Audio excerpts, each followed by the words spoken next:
Hello, Caitlin. How are you? Can you hear me? Yeah, I'm good. How are you? I am doing all right. See if my headphones work. One sec.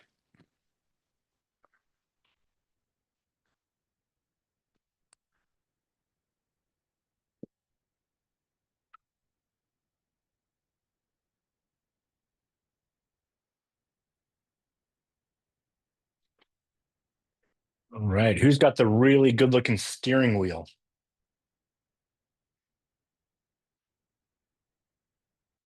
There, that's a better angle.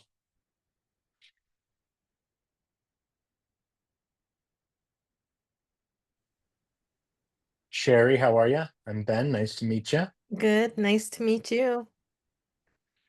Where's everybody out of? Which offices?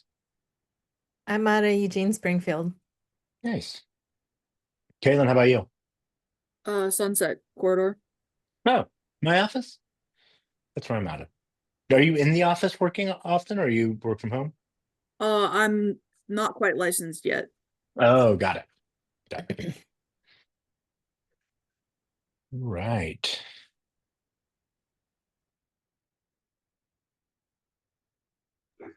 I did not mean to mute you. Sorry, Ben. You don't like my small talk and banter? Stop speaking. Nope. I'm going to mute myself and hit the wrong Tanya. You could rename yourself if you want. It'll just be like the three little dots next to your name. Oh, I did not know I could do that. I'll rename Zinnia. We'll give people one more minute and then I will help or do a little accountability check-in.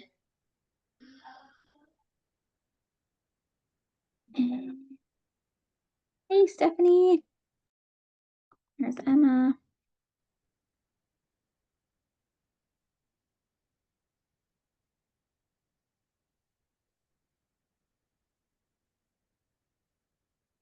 Okay.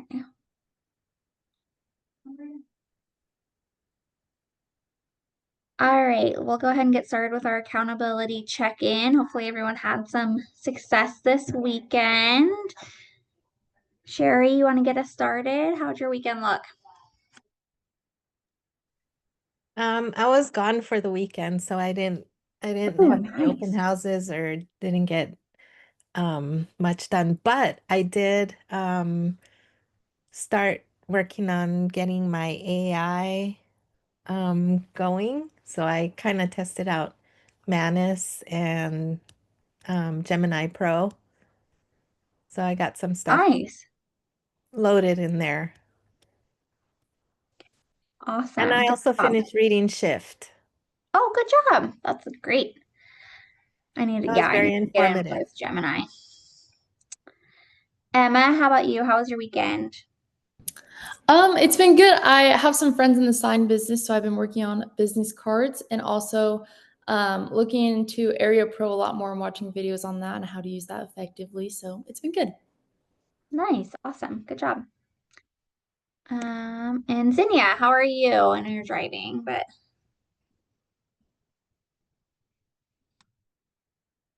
oh, she's muted. Stephanie Lowe, how are you? Good. Everything's going well. Good.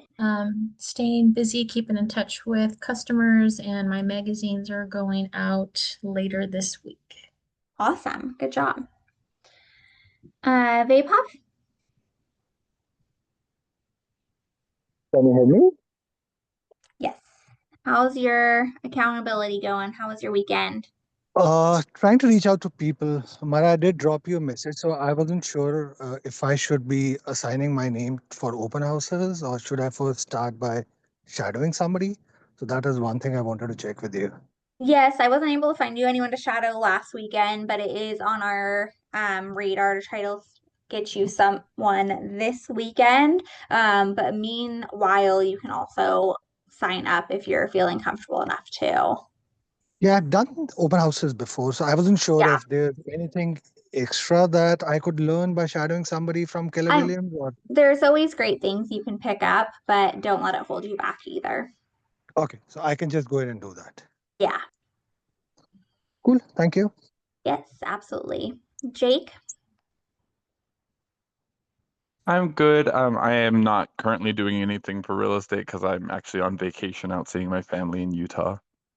Awesome. Well, thanks for joining us on your vacation. Of course. Caitlin, how's studying going? It's going good. Yeah, just trying to make some flashcards and note cards to kind of help with like repetition of all of the information, but it's going good. Yes. Awesome. And did you get your Ignite binder? Yes, I got it yesterday. Good. Jake, yours should be at the, well, let me check because you're closest to the Roseburg office, right? I don't know if Carrie stopped on her way down or not. Yeah, I'm in the Roseburg office. Okay, let me confirm with Carrie today because I know she has it now, but I don't know if she stopped there or not. Vaibhav, did you get yours? Yours was at the office too. I got mine. Yes. Okay, Thank you. good. Okay, so I'll just email Jake the content. Everyone else should be covered. Okay, perfect. Without further ado, I'm going to introduce our instructor, Ben. Oops. So Ben has been a licensed broker since 2004 with a background in business from George Fox University and Portland State University. He specializes in helping investors grow their real estate portfolios in the Portland metro area. With over 60 million in closed transaction, he's known for his attention to detail, authenticity, and direct approach. His process includes analyzing current holdings, creating a path toward investment goals, offering honest guidance, and assisting with portfolio growth or relocation. So really, really honored to have him as an instructor today. You guys are in phenomenal hands, and definitely engage, ask any questions, and soak it all in. All right. Thank you, Mara. I appreciate it. I did not do my homework and send Mara my bio, so wherever you found that bio, it is still all accurate, except I think the numbers are pretty old. I don't know where I'm at now, but I think that was written like 2017. I think Adriana found it on Found it somewhere. something because I was like, someone give me a bio. I was like, who wrote that? Yeah, no, I think that was up at my old brokerage. You So, at some point. Yeah, that was me. So yeah, my name is Ben Ficker. I got started in real estate back in 2004. I literally flipped a coin between moving to Hawaii or getting my real estate license. Got my real estate license. Mostly to work with investors, and now I actually started with KW and then did a whole bunch of short sales. And when the market turned back to a regular market, I went off to a small boutique brokerage called Equity Pacific, where we focused on apartments and multifamily investing. That is my calling. That is what I do. But I do have a lot of residential experience before I got into this. So super excited to run this class. How's Ignite is different from when I took it. So it says I'm supposed to ask some things. If I'm missing some things that I'm supposed to ask and you're like, hey, you didn't ask about this, please let me know. I think I got it all covered, but just in case. All right, generate your leads. This is literally the foundation of your entire business is leads. Like, you cannot run a business if you don't have leads. For some people, leads come to them naturally. Like my wife would crush it in real estate. She knows everybody, but she hates real estate. Where I much more of an introvert, so I have to go out and hunt for my leads instead of people just coming to me. So let's jump right in. Did you guys? It says I'm supposed to ask about your success systems and all that. I assume that's what Mara does with you guys, so I don't really need to do that, right? Perfect. I'll take the silence as yes. I don't need to do that. All right. Right now we are in this the 4 parts to Ignite. We've got the real estate expert stuff, which I believe you guys have already finished up, and now we're on to lead generation. Then it comes up to lead follow-up, and then the transaction part of the business. So within lead generation, within the lead generation section, we got how to generate leads, how to grow your database, capture leads with open houses, capture leads with social media, and then capture even more leads, which you can tell there's a theme: capture as much leads as you can and get them into a place that you can track them. So how many of you guys, I know Caitlin, you're working on your license. Everybody else that is licensed, you're in the productivity coaching, I assume. So you guys are actively doing lead generation right now. Yes? Yeah. What is it that that you guys have found has been working the best for you, and what is giving you the most resistance so far? And this is a very active, interactive course, so feel free to unmute yourself at any time.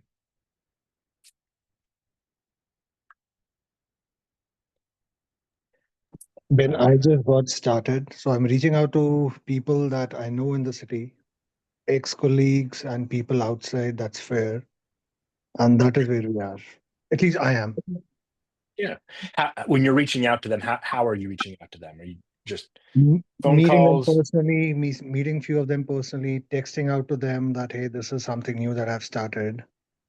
And if they respond, if I see any interest, then calling them out just to talk about what it is about.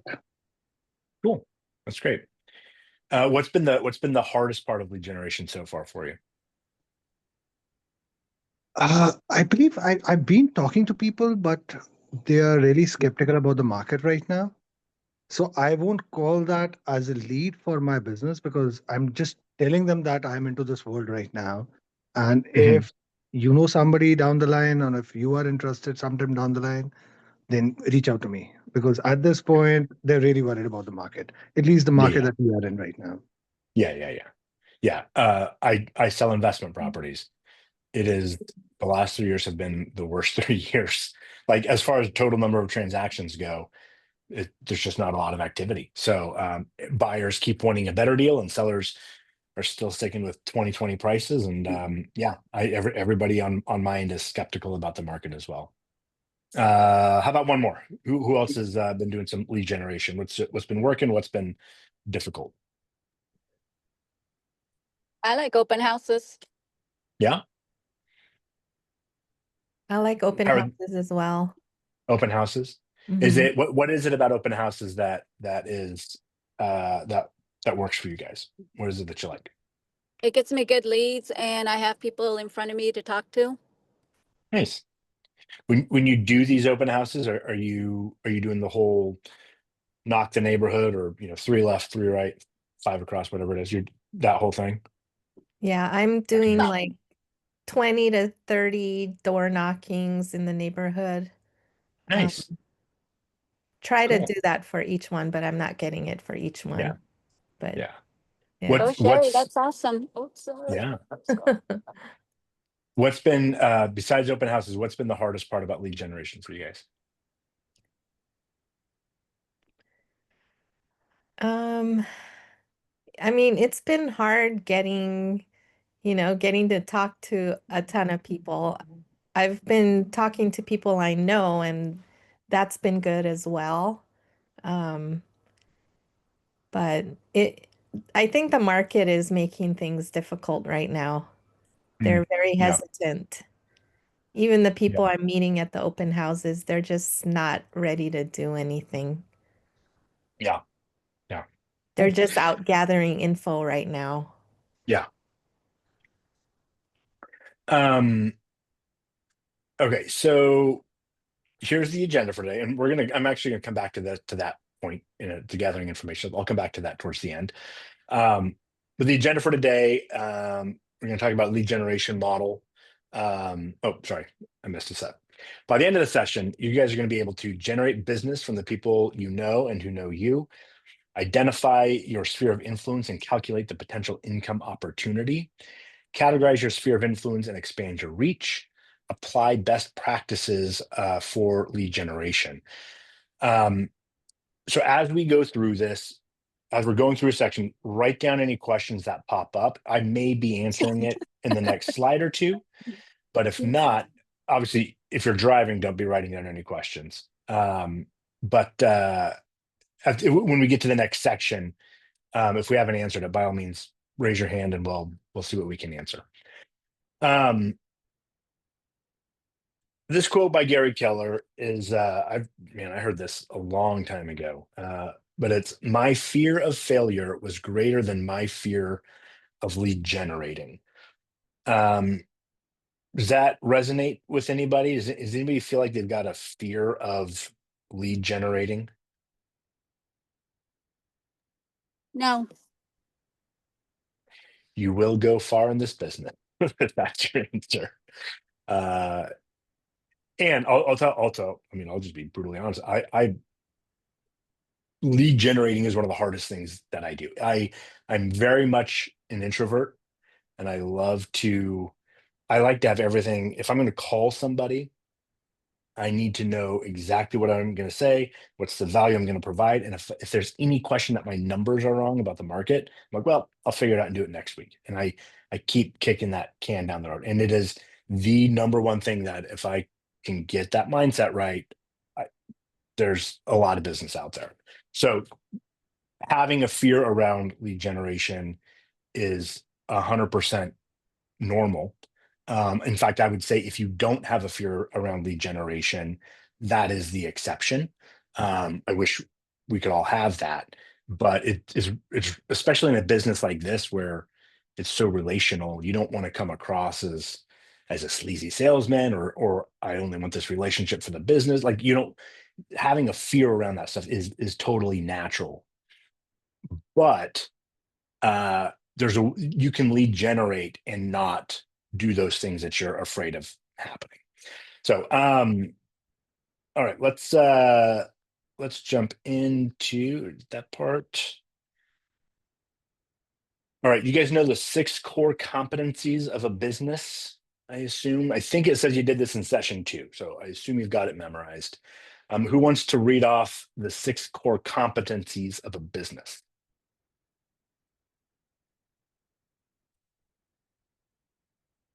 I can. You just read the bullet points. Yeah. Okay. Number 1, lead generate, capture, and convert to appointments. 2, present to buyers and sellers and get agreement. 3, show buyers and market sellers. 4, write and negotiate contracts. 5, coordinate the sale to closing. 6, manage the money. That's right. So this one that we're talking about today is that number 1 point. It is the generating leads, capturing that information, and getting to those appointments.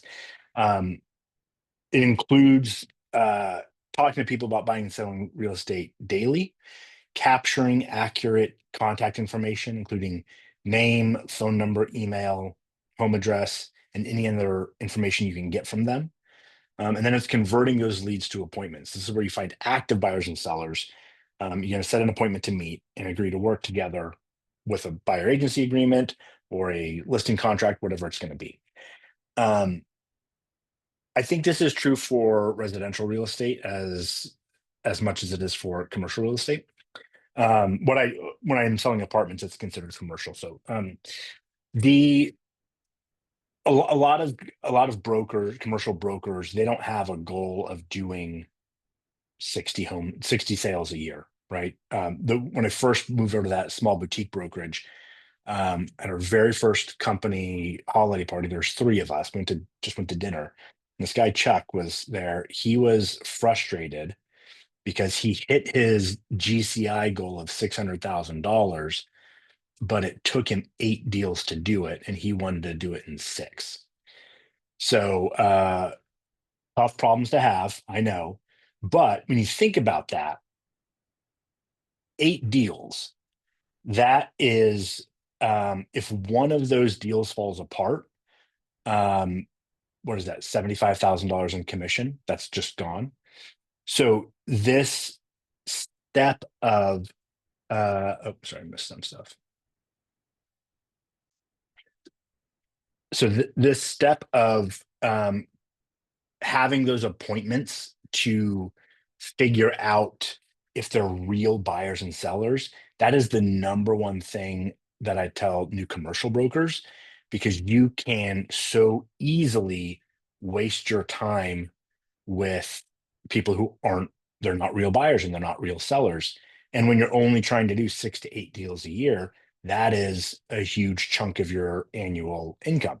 You get a little bit more leeway with on residential when you tend to do more total transactions, but you can have buyers that run you around and are never actually fully qualified, right? They don't actually have the money to close on something. You can have sellers who are just using you to get a valuation and because they're going through a divorce and they need the number, right? Like there's all kinds of things where you can end up wasting your time. So being able to vet these leads as they come in and get a real discernment around who's real buyers and sellers, it's a huge part of what's going to make you successful in this business. All right, gaining leads. So a lot of fears and myths around lead generation. They think lead generation is difficult. They don't have time to lead generate. They don't know what to say, afraid of making mistakes. All of those are things that I have actively told myself, and everybody who has done this for a little bit of time has told themselves at one point or another. I really, when I was reading through this material, I really like this. It says, I was confusing effort with enjoyment. Lead generation is actually easy. It's just not fun. And it can be fun for some people, but it's not, it's not like going to the gym where you get like a nice high out of it at the end of it. Sometimes it is just like I've had days where I have had over 50 conversations and every single one of them was no, no, no, F you, no. It was brutal, just brutal,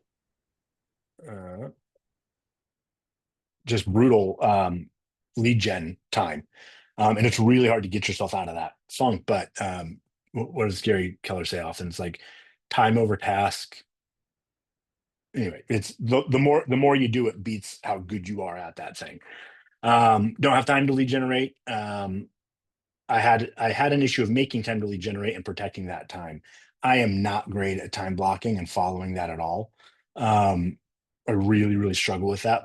But being able to do that and set that time aside is vital to making sure you're getting all the contacts that you need every single week.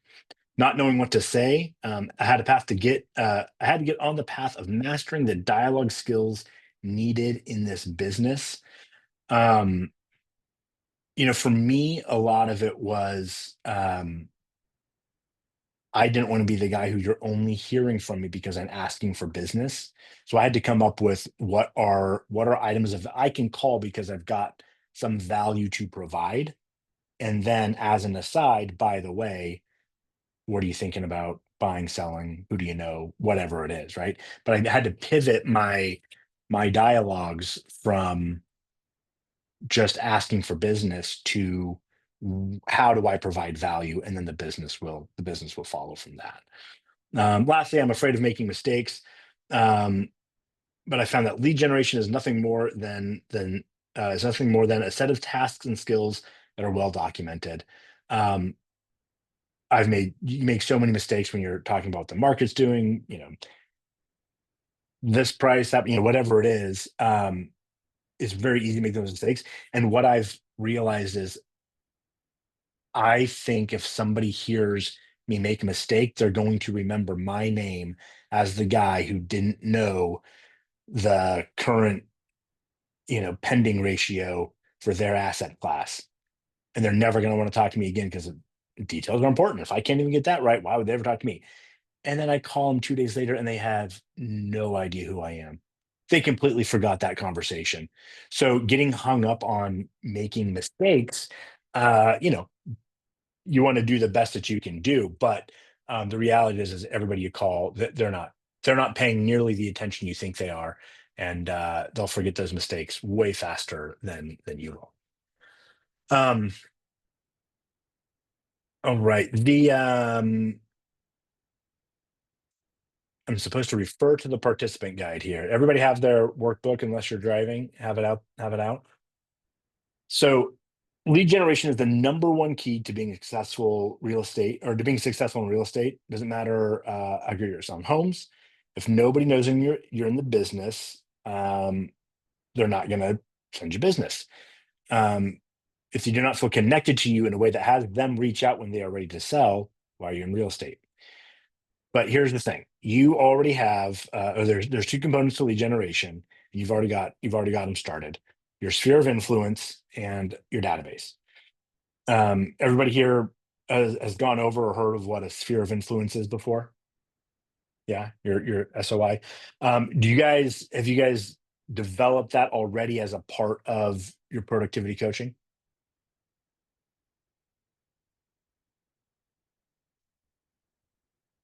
Yes. No.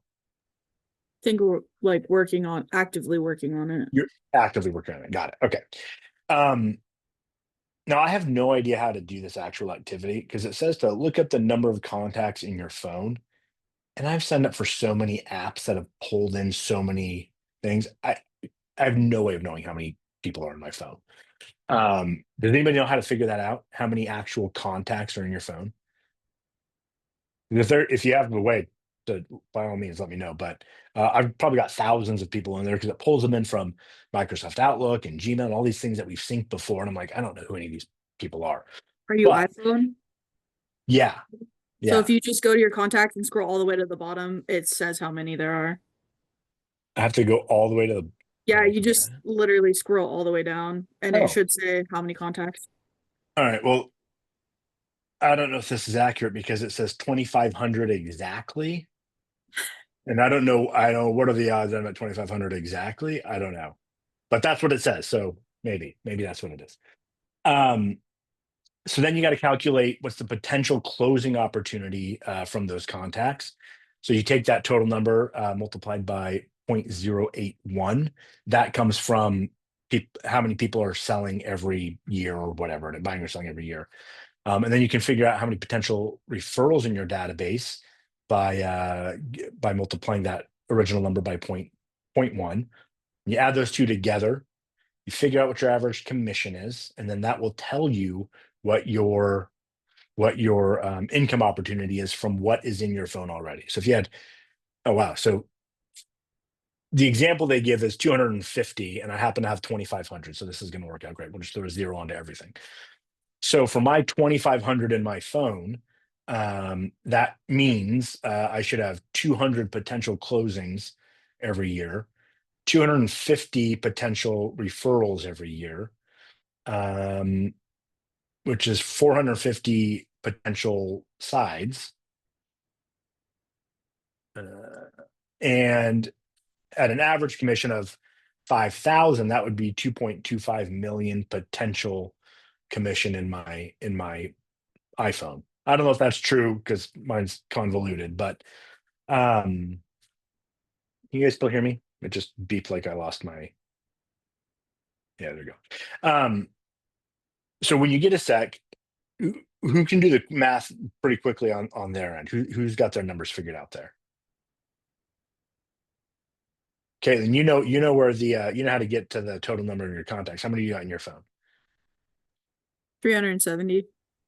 All right, so let's do the math. 370 times 0.081. We're going to round that up to 30 because it's 29.97. And then 370 times 0.1, there's 30, so it's 37 plus 30. So you got a total of 67 opportunities in your phone. Average commission of $5,000, which seems very low. I hope we're all averaging more than $200,000 average sales price in our market these days. So let's just call it a $400,000 average sales price.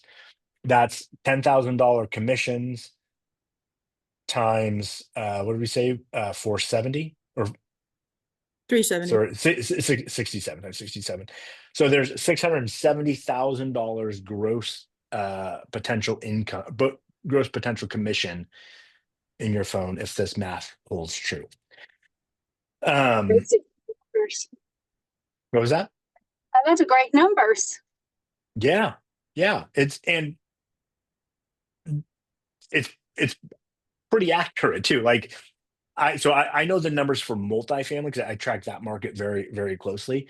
People if you own 2 units or more, the owners of those buildings hold it for an average of 19 years. So I can do the same kind of math. Last couple of years have been different because people have not been selling because the rates that have been going on. But um, over time, it tends to come out that if I have that about the same number of people on average, if I look back at the last 8 years, I don't remember what the number is, but it is plus or minus 10% of what that average actually is over the last 8 years. Right. So but has everyone's figured out their numbers? Anybody else want to share or run through it real quick?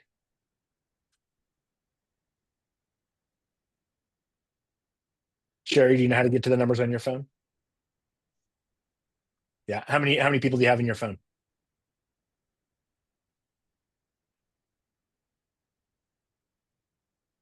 You're muted. Yeah. There you go. 540. 540. Okay. So 540 times 0.081. We're going to round that up to 44 sides. 540 times 0.1 is 54. What was the last number I said before 54?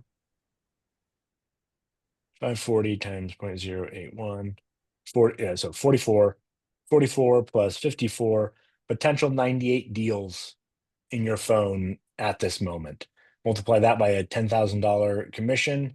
There's $980,000 in gross commission sitting in your phone right now. When you think about it, it's pretty eye-opening. Is everybody using Command for their database outside of their phone? Yep. Or is that great?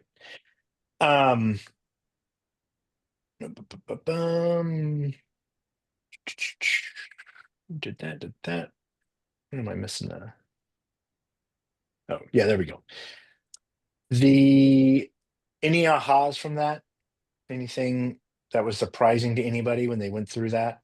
You guys, do you believe that those numbers are real? Because especially new into real estate, it's very easy to think everybody's making $1 million, and it's also very easy to think no one's making any money. But does that feel real to you guys that you could actually get anywhere near that level of business just from who's in your phone?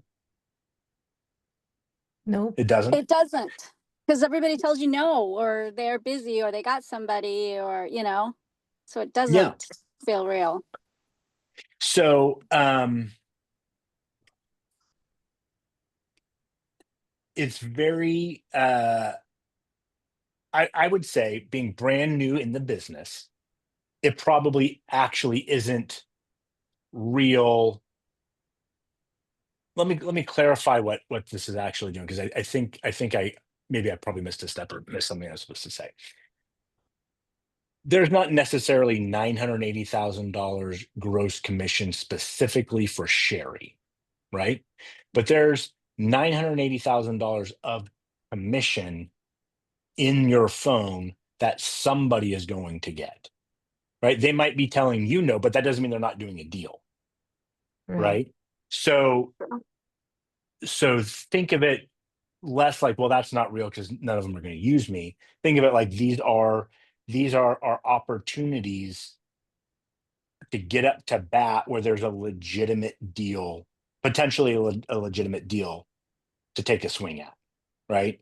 Don't get hung up on the total number. I would focus on how many at bats can we get to. There's 90 something deals, 94 deals, whatever it was, 98 deals in Sherry's phone. Now she's just got to find which ones she can sit across the table from to have that conversation, right? Even if 75% might say no, that's still 23, however many deals you could potentially have an appointment with.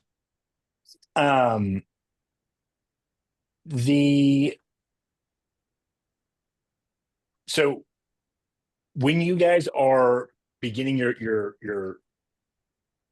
you're at the top of this lead generation funnel, there's two ways to get to start this, right? One is prospecting, and when we're talking about people in your phone, that's prospect. That's you actively reaching out to prospect and find those deals. The other is marketing. Are you guys doing much marketing at this point? No, not really. Just Facebook. Yeah.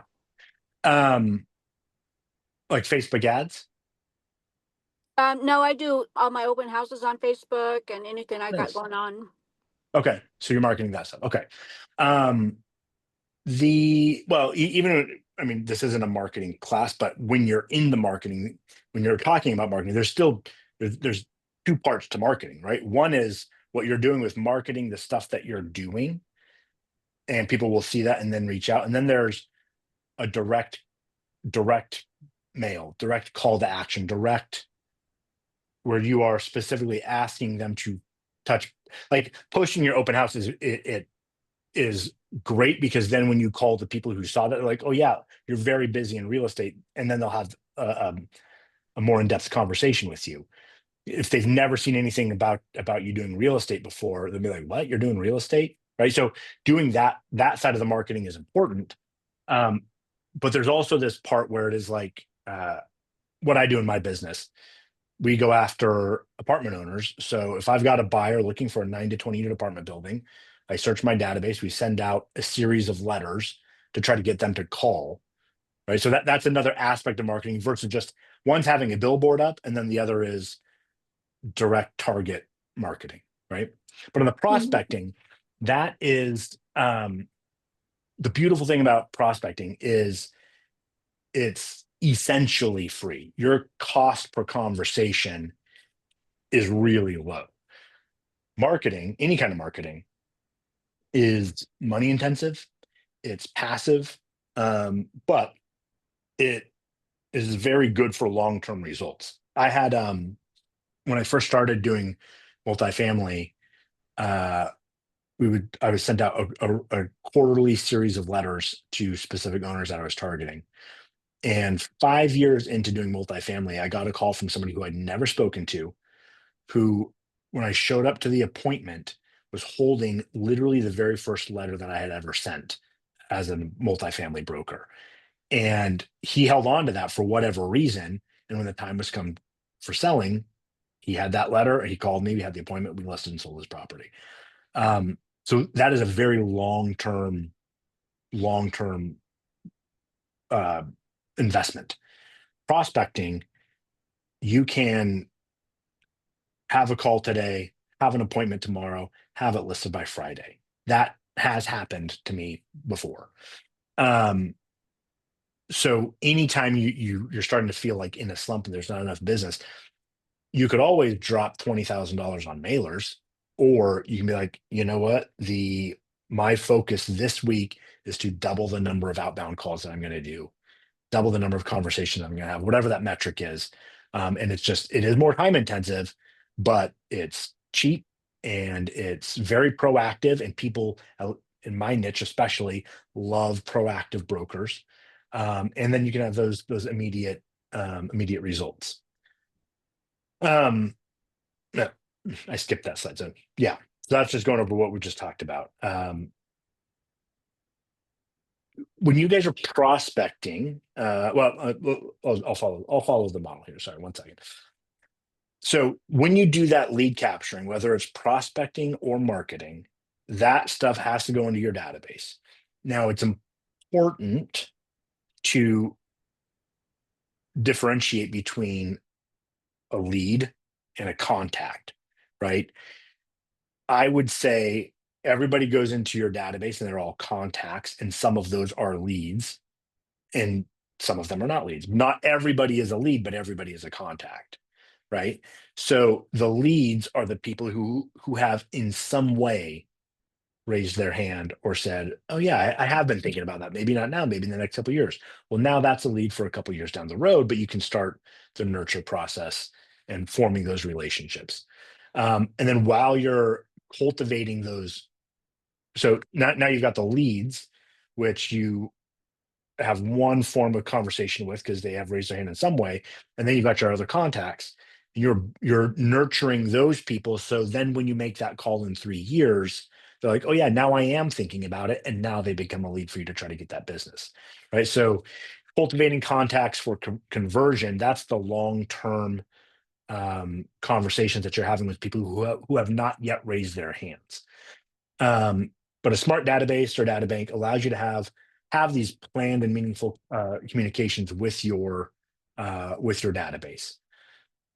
The last part that's not showing up blacked out here is that client and referral loop.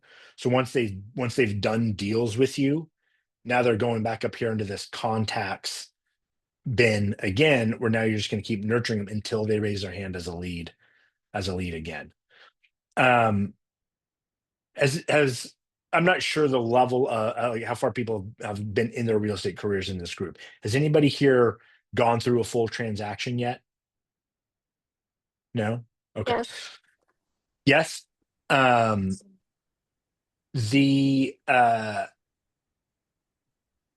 Were you on the list side or the buy side? The buyer The buy side. Nice. And how did you get that lead? referral. Nice. Who's the referral from? I called somebody, an agent in California, and asked her if she wanted a referral, and she said, "Well, do you want a referral?" And we switched. Oh, nice. That's great. I was about to be like, you're cold calling agents in California for referrals up here, but what you said makes a lot more sense. It seems a lot more productive. That's great. So when did that deal close? Last Friday. Nice. Congratulations. Thank you. That's great. So at this point, you've got somebody who is in this client and referral loop, right? So at this point, you've closed. When you said last Friday, do you mean like 3 days ago, or do you mean like 10 days No, ago? like 3 days ago. Perfect. So yeah, so now I'm sure you're going to follow up sometime this week saying, hey, how'd everything go? You're all moved in or whatever it is. And you're going to follow up three or 4 weeks after that, then 6 months. And then you're going to probably touch them, phone call twice a year from there on out. And they will start to refer people who are also moving up from California into your neck of the woods or whatever it is, right? But maintaining that contact after close is so incredibly important. I have in 2021, I probably had 15 deals that closed from repeat clients, and it's only because I stayed in touch with them. Like it's I've had years where people, past clients of mine, have bought and sold and didn't use me because I didn't stay in touch with them. So maintaining those cultivating conversations is really, really important when you get into the prospecting piece of the business. So, all right, that one.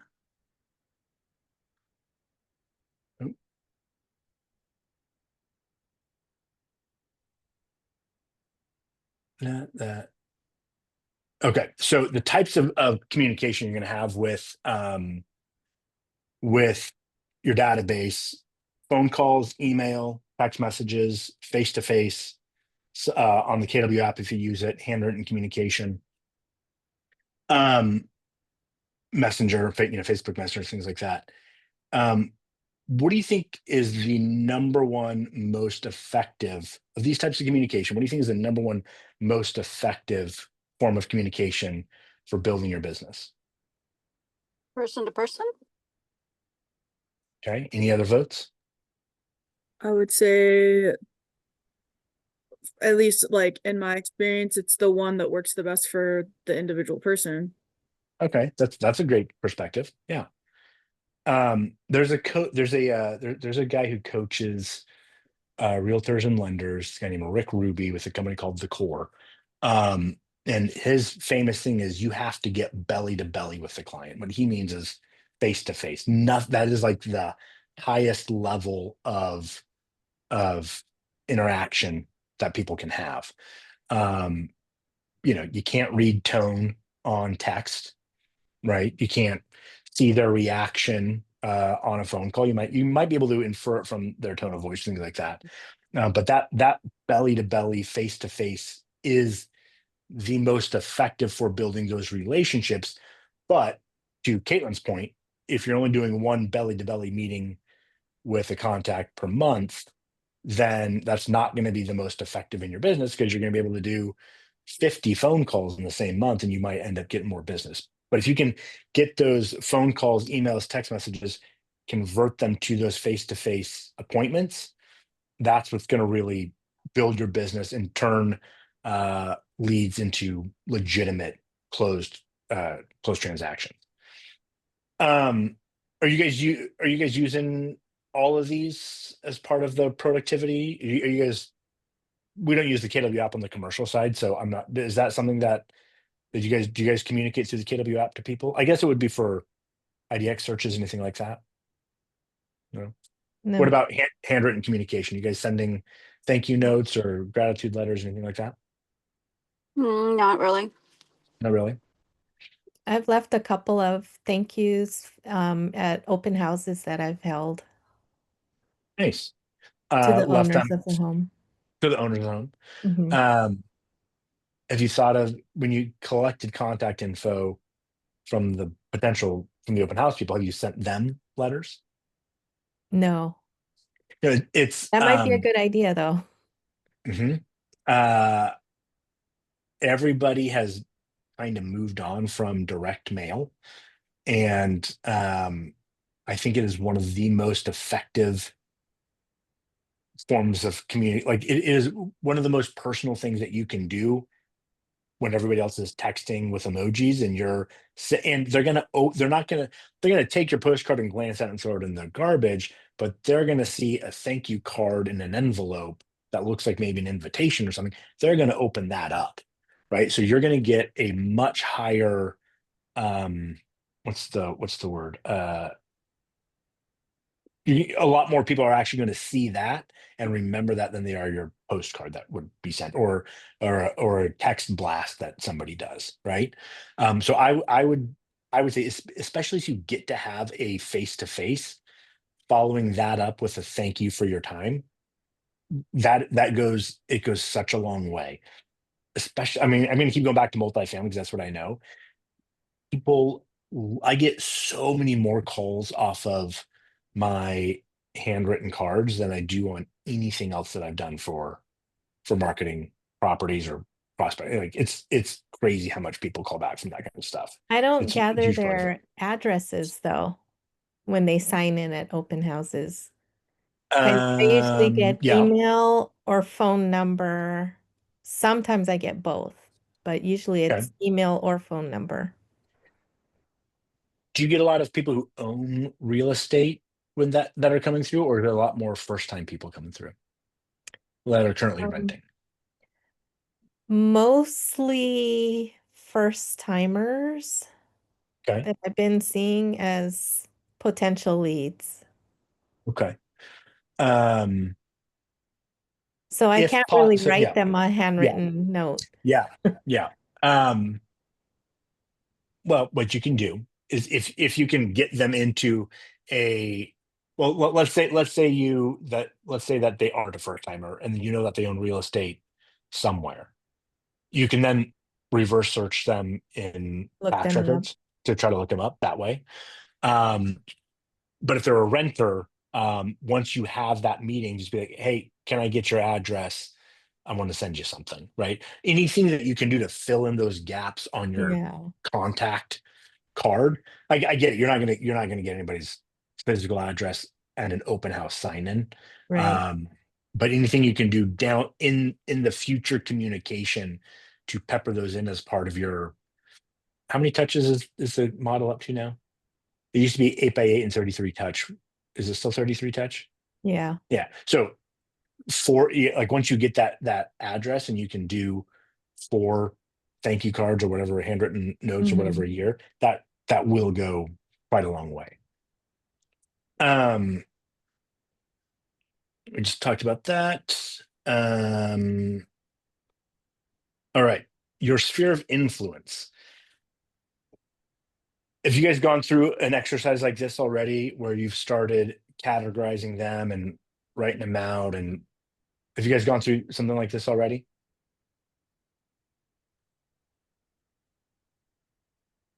I don't No. know. No. So in Command, you can add tags to people. I would start adding tags like this to their contact record.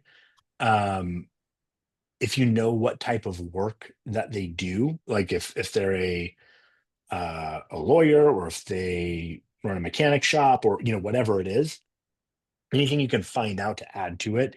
So if you ever have a referral that you can pass them, but you can only do that if you have that information in a searchable way. So tags in Command is a great way to do that. And it also helps you like link to properties or however you originally found them, whatever it is. But going through this is it's a great practice to start with. It's really hard 20 years in the business to go back through and try to sort all of this stuff out. It's a lot more daunting. But when you're just starting, get into the habit of doing this so that you have it 5 years down the road instead of having to start from scratch. The other thing that you can do with these is you may not have them in your phone, but like you can start going through these lists and be like, okay,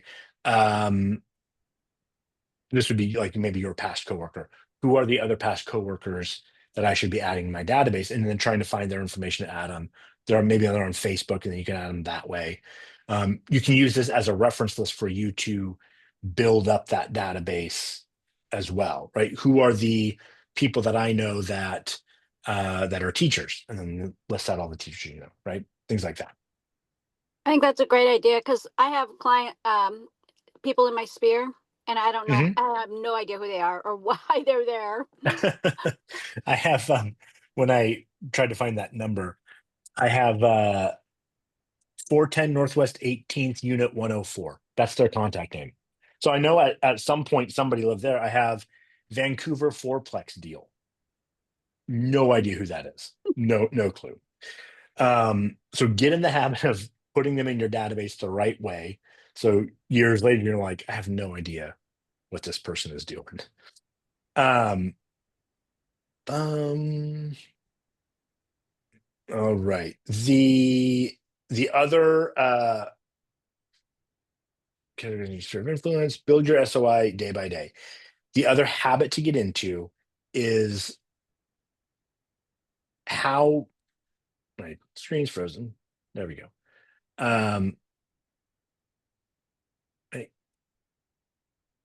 Well, it really jumped ahead.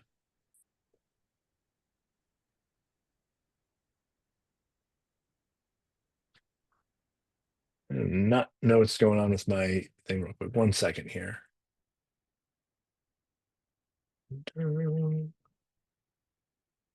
Oh, for some reason they've got the same, they just have the same slide 5 times in a row. So it wasn't my screen being frozen. It was, it's just that.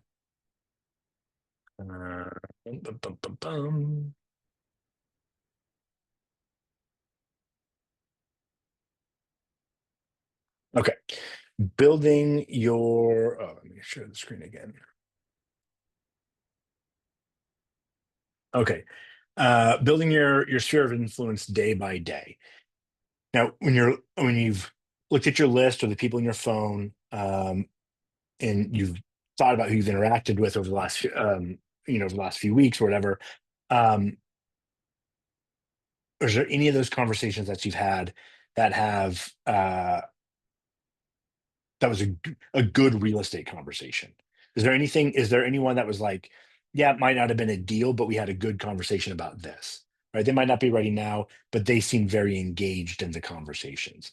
That's one way that when I'm categorizing people in my database, especially the last couple of years where nobody has wanted to do anything, but the people who I was having really good conversations with, they are now considering doing something. So when you start having really in-depth conversations about the market or what their plans are or whatever, even if it's 10 years down, they say it's 10 years down the road, if you can start categorizing these people in your database like A, B, C, or D, and you can move them up in whatever ranking, however you're going to rank them, you're building your database with who is the most likely to transact next, right? And then make sure that you take notes on those conversations and remember their dog's name, whatever it is, to so that the next time you call, it'll show that you've really remembered that conversation, and you're going to keep pushing them down that path to buying or selling. Let's see. Okay. In this next activity, we're going to have a discussion. It says with a partner to go over your daily activities. The goal of this activity is to help each other identify places where you both might interact more with your sphere of influence and to get into relation with potential leads. So, where are you guys spending your time that you would be naturally interacting with people in your sphere of influence? On the phone? I'm thinking more of like a physical place. Oh, Like for some I people, it took might be church or it might I be the took up gym. I took up teaching 4-year-olds gymnastics. That is awesome. My 4-year-old's in gymnastics, and so is my 7-year-old. They love it. That's great. Okay. So gymnastics. Anywhere else? Or are we all just hermits? We don't go outside. I started taking food for a local restaurant to businesses with my business card and their catering and business card. Great. Is anybody part of a club? Like a running club or biking? Yeah, in the summertime, I do play out in the field, so I meet a lot of new people over there. Yeah. So there's a broker out of our office, Deborah Rhea. I think she does like a hike. She started, is it a hike or a bike ride? I don't remember. But she has this club that she started, and now there's like 50 to 60 women that show up for a monthly bike ride or hike that she does, and she just gets a ton of business. So it's something that she was naturally wanting to do, and she just turned it into this fun activity, and also she gets business from it. That makes sense? Good deal. Yeah. Do you guys have any hobbies at all? I work at or volunteer at a Hearts for Hospice thrift store. Wow. Well, I get to talk to people who come in to the store. Yeah. Um, I was do you giving see my card out to fellow volunteers last week, and Yeah. there were 3 customers in the store, and I asked them, "Would you like a card?" One of them said, "Oh, I think we might be looking to sell at some point." So I told her, So, "Hang on to my card and give me a call." Stay on um, top of her. but the people that are already in your sphere, where do you interact with them? Oh. At home. Just through calling them whenever I call them or Yeah. text them. Okay. I'm trying to think of the other places that have been given as examples. The gym is one for a lot of people. Church is a lot of for a lot of people. I've heard of people that are in like a men's choir, and they get a lot of business from their places that where they're actively interacting with people in their database already. Back when I was doing a lot of short sales, I had 1 or 2 coffee shops that I would go process paperwork at for 8 hours at a time. And I saw the same people every single time I was there. But if you have any place that you're regularly going, that's an opportunity to you don't want to turn it into something where the only reason you're there is for your business, but you definitely want to make the fun thing that you're doing a way to also attract business. All right. Bold. Nobody here would have gone through Bold yet, right? Because it's been gone the last year and you're all brand new. All right. So you guys know what Bold is? Is everybody signed up for at least the first day? Yeah, perfect. All right. So one of the bold laws is change the way you look at things, and the things you look at change. And that is in relation to that's referring to the way that we naturally go out and do our hiking club or our choir or our whatever it is. Look at that as a way to bring more value to your current social interactions and find a way to provide value, and then you'll end up getting value out of it. Okay.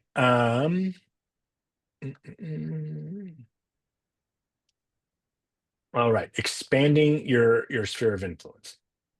So adding more personal information to your sphere of influence contact. This is that filling in the gaps of missing the address or missing the whatever, right? So a good touch campaign consists of several types of interactions: face-to-face, email, handwritten notes, etc. But in order to complete these touches with everyone in your sphere of influence, you need to have all their contact information. So often we get phones and emails. Mailing addresses is one that's often missed. Birthdays, we don't often have. Why would it be important to gather other types of information besides just the normal contact info? What do you think you could do with that information if you had it? Helps you build the relationship with them. Yep. Mhm. What's important to them is what you Yeah. want to know. Yeah. There's an example here that says for other types of personal information, it says favorite color. Could you imagine if on someone's birthday you sent them, a bouquet of blue balloons because their favorite color is blue? Like that kind of personal touch to it adds something extra that they're probably not getting from a lot of people. So anything that you can do to fill in information about that person, not in a weird stalkery way, but in a, you want them to feel special, like you care about them, right? And they probably wouldn't be in your sphere of influence if you didn't care about them. But knowing things like where they're from, their kids' birthdays, their kids, if they have kids, things like that, all of that provides an opportunity to set yourself apart from the 100 other realtors that are in their phone. But how do you go about getting that information? Does anybody have any? Birthdays you can get from Facebook. Yeah, a lot you can get from Facebook. My wife works for Meta. You wouldn't believe the stuff we can get from Facebook. Besides just asking, because that's on the screen right now, what are other ways that we can think of to get that other personal information?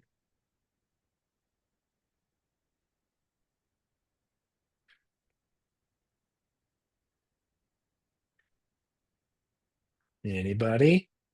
I don't know. I mean, like, I worked in a pharmacy, so we know all their birthdays, but then that's as far as it goes.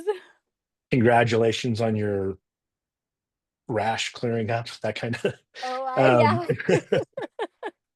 So a lot of people have done things like giveaways, right? They got to register for something, and then so you can have a part of that registration form birthday or address, because the winner is going to have something mailed to them, things like that. What are some, you don't want it to be cheap things, but what's something that you could give away that's cost effective and somebody might want to sign up for to try to get? Some kind of gift card, like Amazon gift Mhm. card, or a gift Mhm. card to like a grocery store or some Coffee decor shops. place for their house. Coffee shops, yep. Coffee shops, that's great. Yeah. Especially if you're farming a neighborhood. So I own a property over in Overlook. My wife and I had owner occupied a duplex there. There's a great coffee shop called Stacks. And if I was in residential real estate and I lived in the Overlook neighborhood, I would go to Stacks coffee shop, get a gift card, send out a letter to everybody in the neighborhood saying, hey, register to win this whatever. And then you can gather information for that, right? So if you're farming an area, you can make it specific to that. If you're on like a PTA, or something with a kid's school, you can relate it to the school in some way. I know like the ARC real estate group up here out of our office, they give away one of those $400 Yeti coolers every year. But they get everybody in their database registering for that one and giving all kinds of information, right? Let's see what else besides just asking.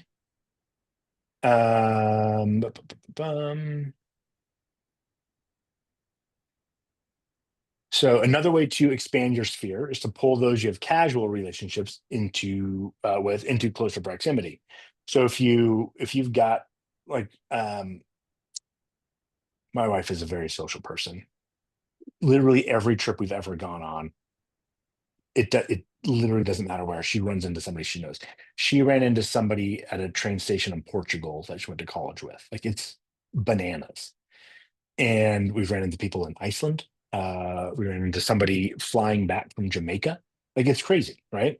So she's got all of these friends that I'm acquaintances. I mean, they're my friends too, but really they're her friends and I'm an acquaintance, right? But is there a way that I can pull them closer in so that I build that relationship with them, right? One year I did and actually had it sponsored by a lender. We did a whiskey tasting. And so invited 10 people, half of them were her friends who work in advertising and make a good deal of money. And half were people that I knew who didn't make nearly as much money. And we all came over to my place and everyone brought in some of their favorite whiskeys and we did that. The lender paid for like 3 bottles of some super expensive stuff. And all of those people I would now say are much closer being actual friends of mine than they are just somebody that my wife knows, right? So can you think of ways that, and I'm not saying we're doing this now, but think of ways that you can pull those acquaintances closer in to build a stronger relationship with. I mean, and this is my fear around prospecting coming out right now is you got to do it in a way that doesn't come across sleazy, right? You got to do it in a way that isn't like, I only care about this relationship because you're going to sell or buy with me, right? That can't be the reason, right? So you got to find ways to do it that is fun and actually builds a relationship. And if you don't want to have a relationship with those people, don't pull them into your world. There are people who suck up a lot of your time and you don't need that. But yeah, there's different ways that you can build and strengthen those relationships from acquaintances to actual sphere of influence type people. All right. Joining groups, we talked about that with like a running club or going to the gym or whatever it might be. Referrals, this is where if you know where they work, you can say, hey, so and so, your car just broke down. You should call Sherry. She's a mechanic who specializes in Volvos or whatever it is, right? So when you know more about your sphere, you can then pass business back and forth to build those relationships. Here's some dialogues, we can't call them scripts, dialogues around doing that type of stuff. So I'm building my business with people that I know and the people that they know. Do you have anybody in your friends or family or neighborhood or someone that you really trust? Oh, actually, I don't like this script. I wouldn't say this. I would say something like, hey, I'm trying to build up my business of referral partners. I help people buy and sell real estate, but often people come to me and they're looking for a good landscape person. Who do you know that does landscaping that I can start sending some business to? And by the way, anybody looking to buy or sell, right? That should be the second thing that happens, not that first thing, right? But you do have to do it. As much as it hurts me to actually do that part of the business, you have to do it. Otherwise they don't feel like you're doing enough real estate, and they won't think of you when the time's right. But lead with value and then make that ask, and you're going to get a lot better responses. But building up that referral database within your sphere, that is a great reason to call every single person in your phone, because you're looking for a mechanic. You're looking for, I mean, and you could get so niche in these types of calls. And it's not even like if you say, hey, I'm looking for somebody who owns a bakery. You may never know anybody who owns a bakery, but it's a reason to do the call, right? And now you've got a reason to touch them. And if they happen to know that, now you've got someone you can start referring business to. But it is important when you're making these calls, if the opportunity shows itself to ask for business, you got to ask for it. Any questions or comments around the gathering or building leads from your SOI, from your sphere of influence? Any ahas? No. Okay. I think you've given quite a few ahas, but If lot to I'm think giving too about. many, tell me to stop, and No. you guys say them. Let's be interactive. No, you're not all right. giving too many. We appreciate it. All right, lead generation best practices. Track your lead sources, audit your lead sources, diversify your database, and be consistent. When you are entering a lead or a contact into your database, how are you currently tracking your sources for business? Or like, are you tracking where that person came from? Usually in my notes. In your notes? Yeah, I do the same. Notes is great. The problem with notes is that doesn't really scale, right? When you've got 500 people, you could probably pull up all your contacts with a notes field and just glance down for mechanic or referral from Emma, right? But when you got 5,000 people in your database, that's becomes much harder to do. So my database is built on, it's a program called Ascendix. It's built on Salesforce.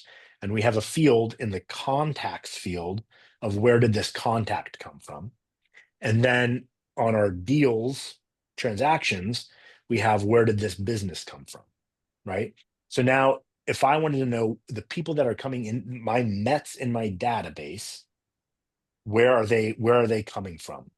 It could be prospecting, direct mail, email blast, whatever it is. That first actual phone conversation where I met them, how did I meet that person? And then, so knowing where that contact came from is important, but then also, where does that deal come from? Because you might have the sources for your contacts might be different from the sources of your business, right? So every deal that I create in my database, I know if it was a referral and who it was from, if it was from direct mail, and if so, what campaign was I sending that they called off of? Is it from a webinar? Was it from Facebook? Whatever it was. So now I can see a measurement between 20, I'm making this up, 25% of my business comes from prospecting, right? I could look that up in my database if I needed to. I've done that before. I track all of that, but I don't look at the numbers regularly. But one thing that was frustrating, but also eye-opening to me, was often when if I spent my time or money doing like a major mail campaign, I'm not going to say rarely, I often didn't get the responses from that I thought I would, but leads from other areas would just start coming in. I'm not a very woo-woo guy, but it's one of those things where like I could prospect all week and not get a single lead. And then the next week, 5 people call me out of the blue because they're looking to buy or sell, right? So you have to do those activities to have the business. The leads will come in when you're doing the activities, but being able to track where it's coming from, that helps you know where to spend your money, where to spend your time, Like I know brokers who farmed for years, spent thousands of dollars every single month farming for 5 years, and they went back and looked and they had 2 deals out of it over 5 years. Right? Like obviously farming is a long-term investment and all of that, but for them, 2 deals, 5 years, $2,000 to $3,000 a month just didn't make sense, right? But then when you see things that are working, you'll know where you can double down on and triple down on when the market shifts and stuff like that. All right. Time block your lead gen time. This is by far my biggest struggle is following time blocks. I got ADHD, so when I get into something, I like narrow into it, and that's what I'm doing for the next 5 hours. So that's great when I pick that thing to be lead generation, but it's not often, oh, it's 9 o'clock, I'm going to make my phone calls. It's usually like it's 9 o'clock and I'm going to call till 4 and then not call the rest of the week. But this is the better way to do it. Time blocking and being able to follow it. It's just you accomplish a lot more when you're able to do it. Are you guys time blocking outbound prospecting at the moment? Anybody? No. When I have been consistently doing it, I've done it before. I just don't do it nearly as consistently or as well as I would like to. What has worked for me is did anybody here play sports in high school or college or or at all? Yes. Yeah. Like, do you remember like when you get to the game and like could you imagine just parking the car, walking in, putting on the shoes, and then playing a basketball game? Like, you probably don't play well when you just show up and try to do the thing. But when you've walked in, you've stretched, you've warmed up a bit, kind of hype yourself up, get flexible, and you get in that mindset to do it, you just perform way better. So when I have my most successful time blocked prospecting, whether it's consistent or just, hey, today's the day I'm going to make 100 calls, that is the thing that I'm focused on. My phone is put on mute. Nothing else is distracting me. I am warming myself up and getting into the headspace to do that thing. And I've practiced, or I've gone over the call script a handful of times, or I've looked at the data that the value piece that I'm going to be giving them. I've gone over that a couple of times, but getting into that headspace before you pick up the phone really helps those calls go a lot further. And then actually having the conversations, taking notes, and then putting that into your database and following up. I find it really, really difficult, or not difficult. That's not the right word.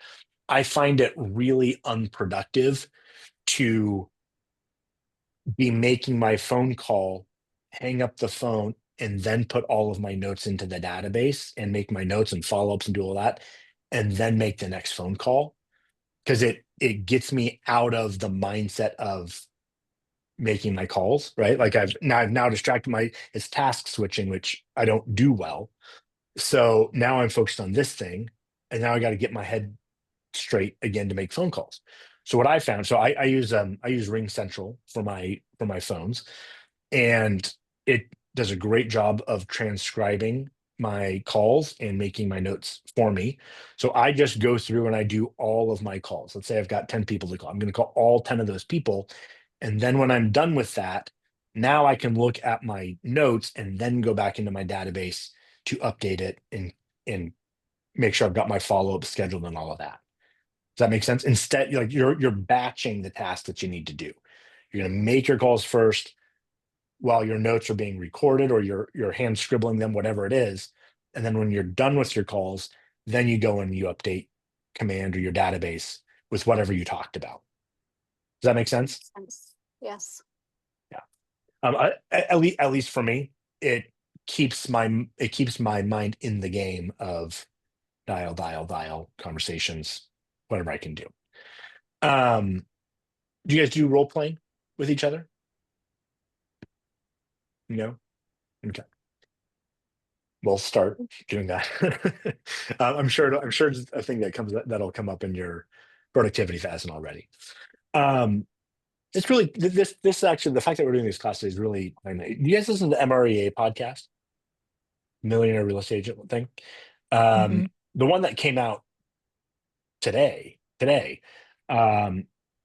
is with a guy, Jonathan Mills. So Jason Abrams actually coached me for a little bit right before I got into multifamily, and it's so fun hearing him talk to this guy about the exact same stuff that he was telling me to do 10 years ago that I just wasn't doing. And it's a nice reminder that it's always the same thing. Pick up the phone, make the calls, make the touches.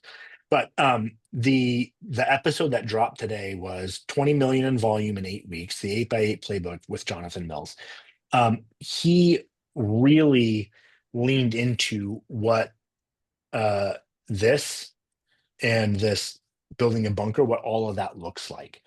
And they set up for their team, they set up a competition with each other to basically run a mini bold over the next 8 weeks. And they closed just a ton of volume. But when we say build a bunker, do you know what that means? Does anybody want to guess what that means?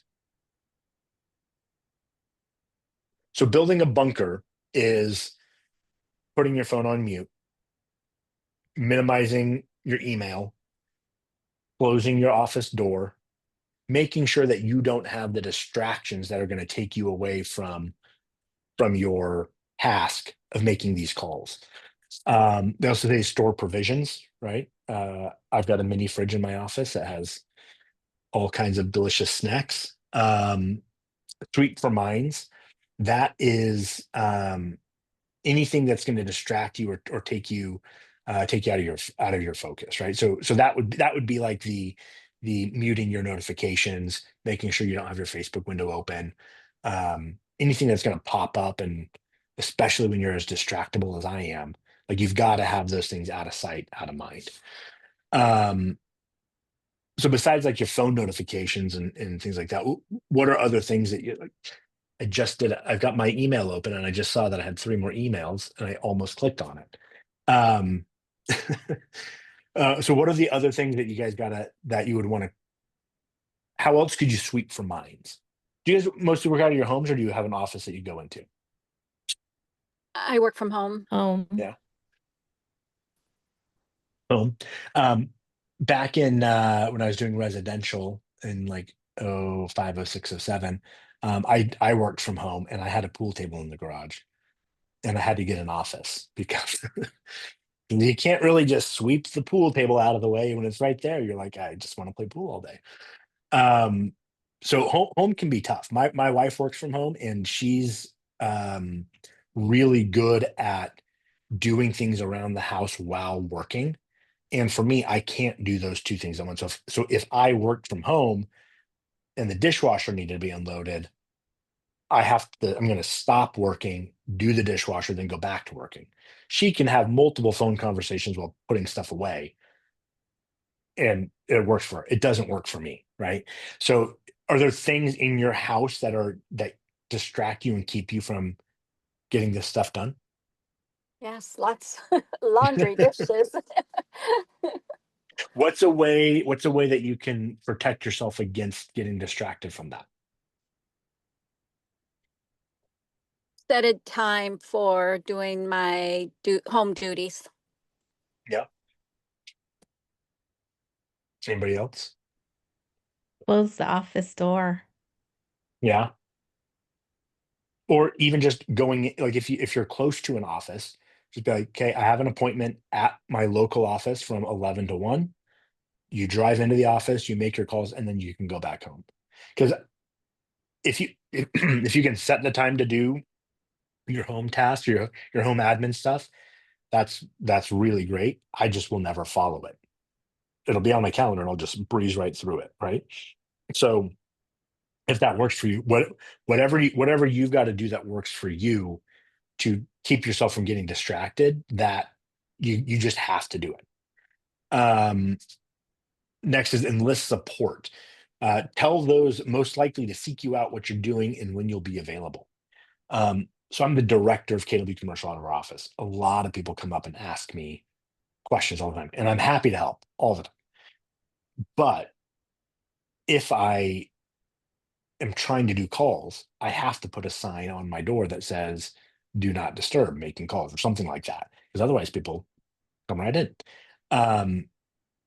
If you're working from home, hopefully it's easier. You don't have people just walking in, but you might have solicitors, you might have hot buys from neighbors or whatever. Is there anybody that you guys can think of that it would be helpful for you to enlist their support to help you get your stuff done? Yes. Mhm. My I husband and my assume daughter. nice, and I assume they're fully supportive of the real estate stuff. So getting them involved in some way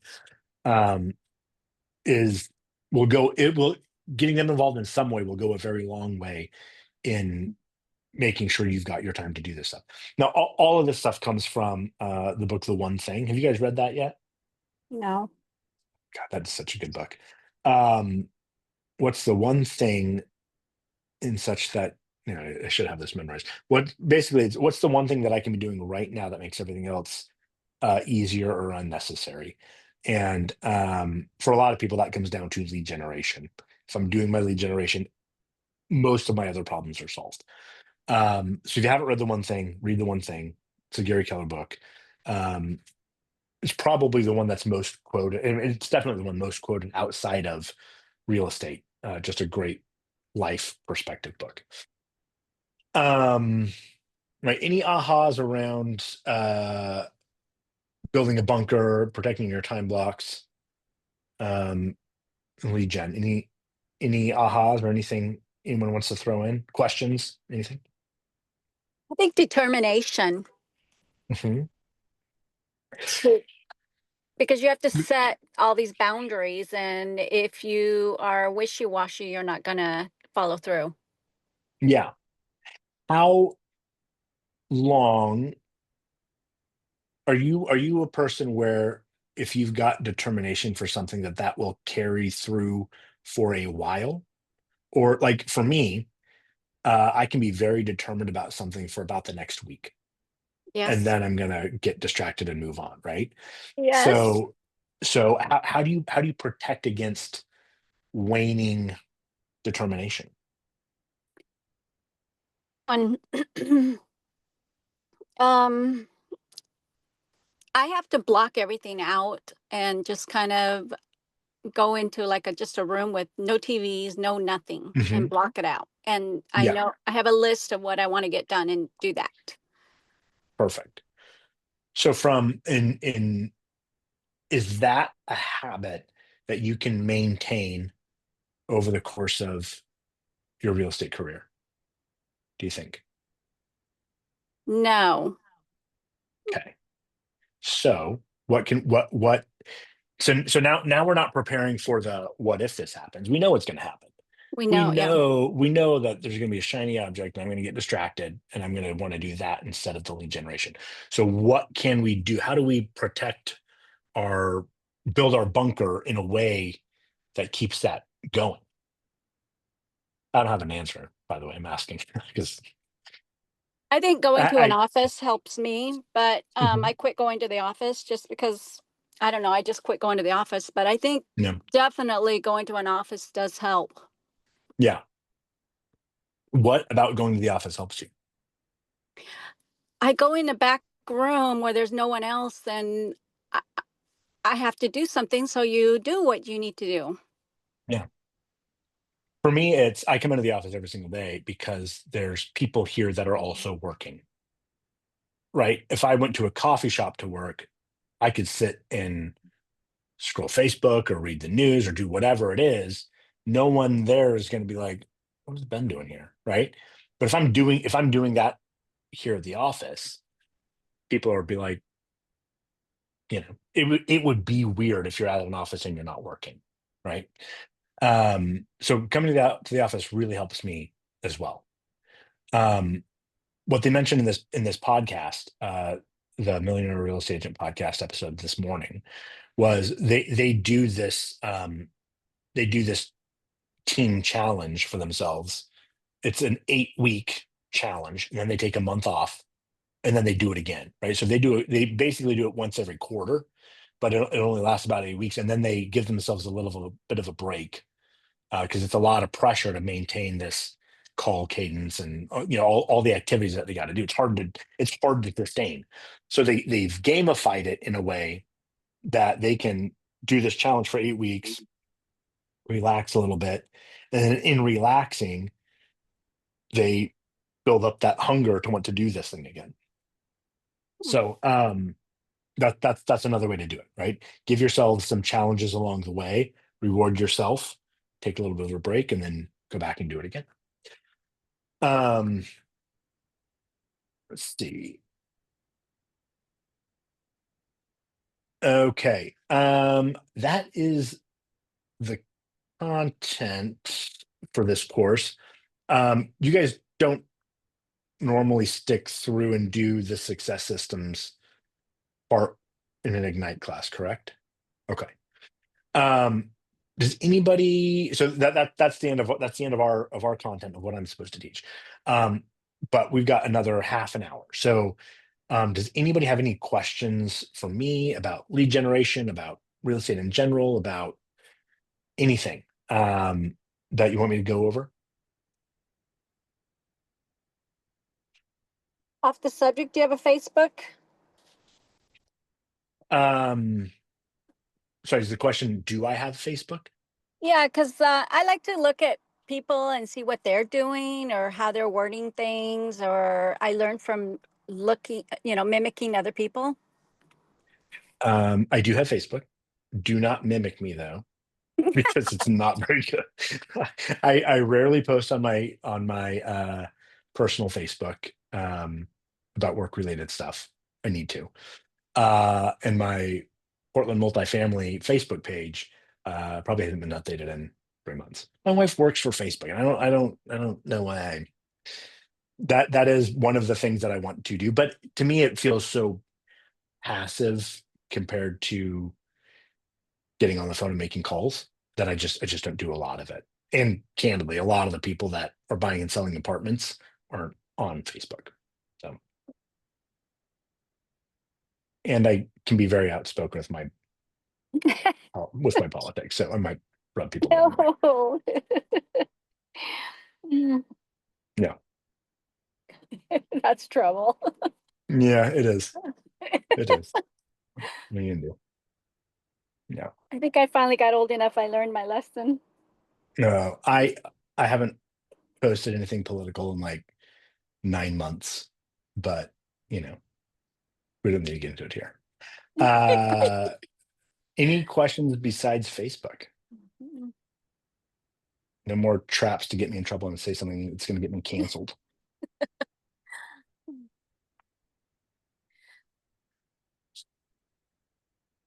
Is anybody doing any big, like, anybody here really into prospecting?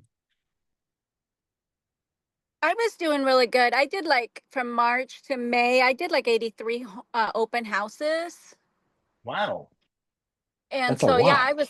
I really went after it. But then something happened and my rug came out from under me, and now I'm starting all over. And now I'm feeling like I'm just starting again. So hopefully it'll keep going.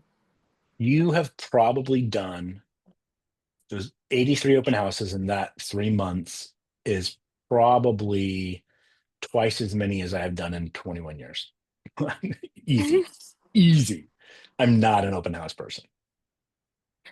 No, but it is a good way to build your base. 100%. If you enjoy doing it. When you don't enjoy doing it, people know. People recognize it when they walk in. You're annoyed that they showed up to your open house.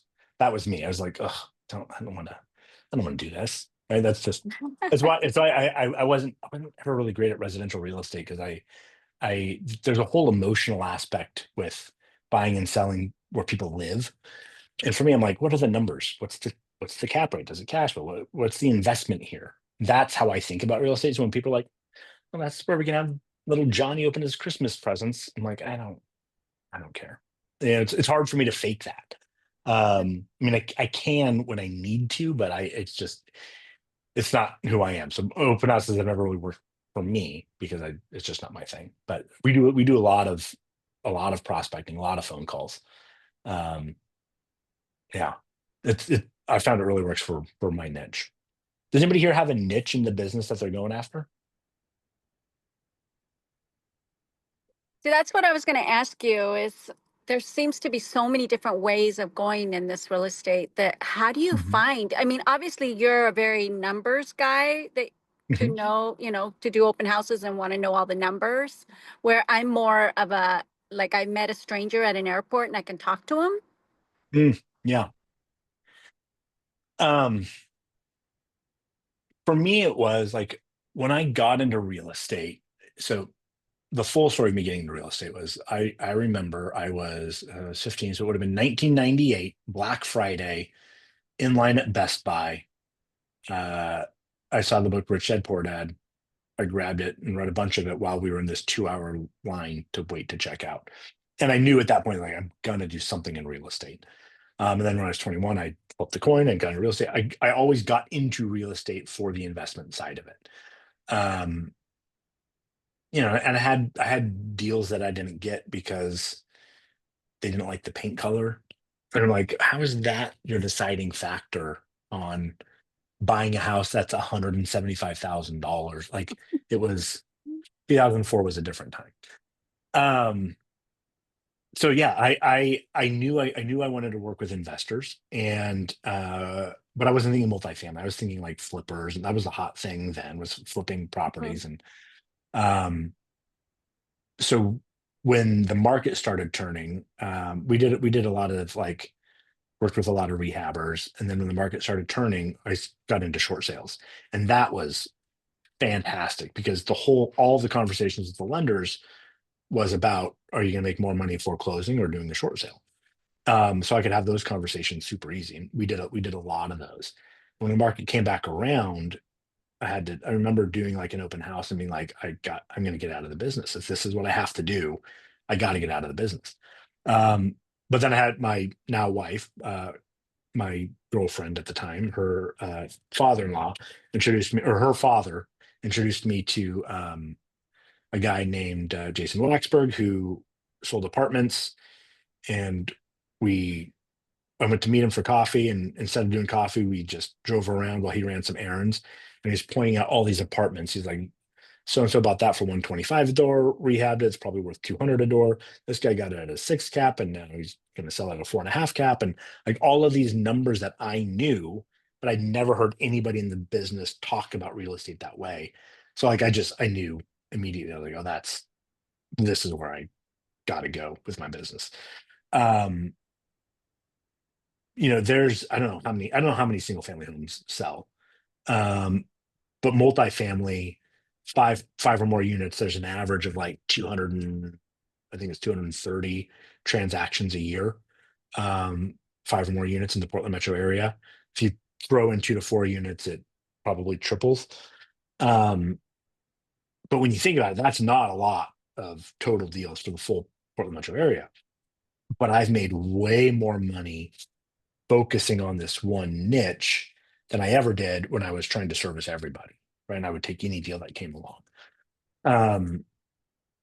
So it feels weird when you start turning down business that you could really use because you need to focus on your one niche. But there is so much business in niches. If you can find a way to be that niche, all your marketing that goes out, your prospecting that goes out, you're going to get a lot more no's, but the people that say yes are so bought into you because you've got this. Like if somebody was going to, I don't know if rummer homes are big where you guys are at, but there's a lot of rummers up here. If somebody focused on rummers or architecturally significant homes, there's a guy, Mark Schultz, who focuses on properties for car collectors. So anything with like 4-car garage or bigger that someone could have their fancy $300,000 car in. He's made his whole business is built around that. And how many car collectors are buying and selling every single, like, I don't know, this guy's making a great living doing it, right? So you can easily separate yourself from everybody, from the rest of the pack, because you've got this one niche. So if you haven't thought about a niche, by all think really seriously consider it. And I specialize in multifamily, but yeah, I help my brother buy and sell property, and we've got a warehouse listed, and we do other things, but you're not going to see anything outbound from me that says anything other than multifamily, right? Like, that is what I want to be known. I want to be known as the multifamily person. But if you can find what that is, for some people it's working with teachers, or it's working with police officers or nurses or something, right? You could be if you've got a lot of healthcare workers in your family, or around your SOI, you could be the one who knows the ins and outs of all of the different types of doctor loans. And now you can build a business around that. And there's so many people doing deals in that niche that you can just take that from, because that would be all that you do. So anyway, there's a lot of different ways to have niches. It can be geographic, it can be demographic, it can be there's all types of ways to divide that up, but it really helps you focus on like I've built out my database with all multifamily owners. For me, it's a lot easier to just have that one conversation than a bunch of different types. But where's everybody at? Emma, where are you out of? I'm in Eugene and Springfield. Oh, nice. Mhm. We have our warehouse we have listed as in Eugene. Okay. Off of Meadow Road. Sherry, where did you say you're from? Same as Emma, Eugene Same as Springfield. Emma. And Caitlin, you're going to be out of KWSC. Who else is on here?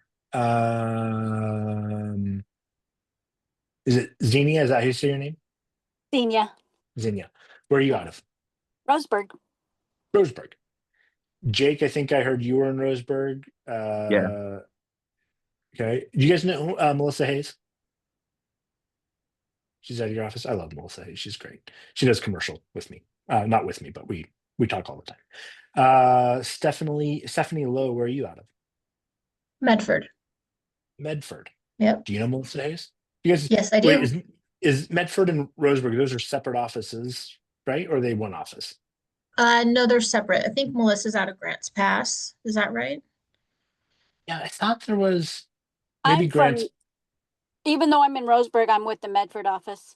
Same here. Yeah, we're associated with the Medford office because we're just like a branch off. Yeah, that's what I was thinking. Mhm. Okay. And then is it Zaidhad? I'm sure I'm not saying your name right. Yeah, it's Vaibhav. Okay. Where are you out of? Sunset, Hillsborough, Beaverton area. Oh, perfect. That's great. How have you guys been liking the Ignite courses so far? Good. Been Yeah. great. Yeah. It's been great, yeah. Cool. How long has everybody been? Caitlin, you're working on it. Has everybody else been licensed for a while? Since March or so. March. Okay. Just 3 months. 3 months. 2 years for Nice. me. Great. All right. Well, what we got 20 minutes. What do you guys want to know? What do you want to talk about? I mean, I can let you go early if you want, but I've got it time blocked, and I'm happy to stick to my time block today. I think you've given me a lot of good ideas. I like your niche idea. Mhm. I really wish I would have started that earlier, like gotten into my niche right away. But also, I'm saying that because it's easy for me, because it is clearly the thing that I'm good at. Had I just picked a niche when I was 21 and freshly licensed, if I just picked doctors, I don't know if that would have worked well for me. But it works well because it's where my mind is on real estate. But it has really helped for sure. There you So go, if you're Sherry. gonna Get back pick into like the pharmacy. What was Yeah, I that? was gonna say if you pick like a healthcare niche, do you just go in Yeah, all the offices? How do you do that? maybe, but you could you can well, so if I was going to do commercial healthcare, there's medical office buildings is one way to go. You could find dentists are always trying to buy new dental offices. So commercial, there's ways to do that.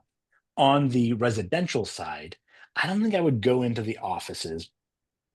I don't think any doctor would be happy to see me walk in and be like, "Hey, here's my card." But you could, I'm sure there's events that happen around town, sponsoring a booth at something or another. Find lenders who do doctor loans would be great, and then partner up with them.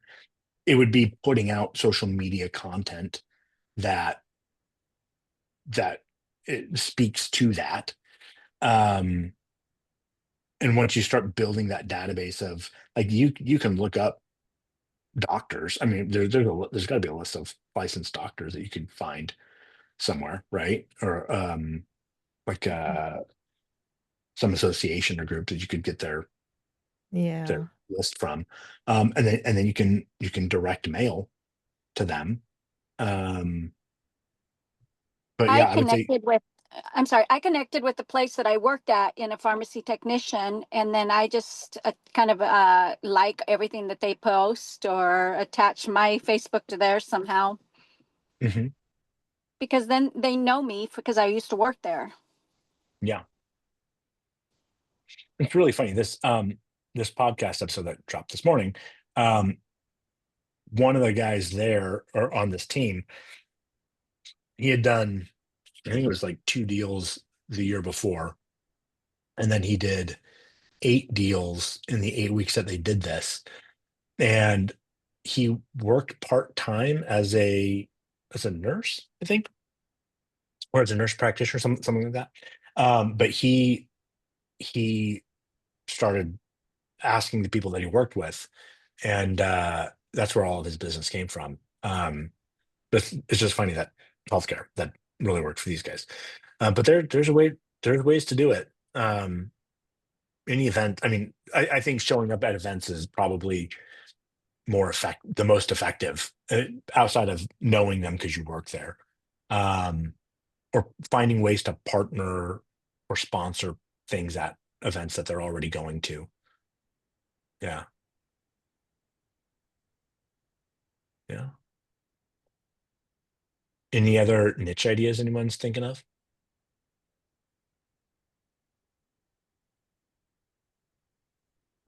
You could also do it like I'm back to Deborah Ray and her. I think it's a bike. I think it's bike riding is what they do. But you could also like that's not really a traditional niche, right? But she has this thing that she likes to do, and now she has a database of people that is built around this.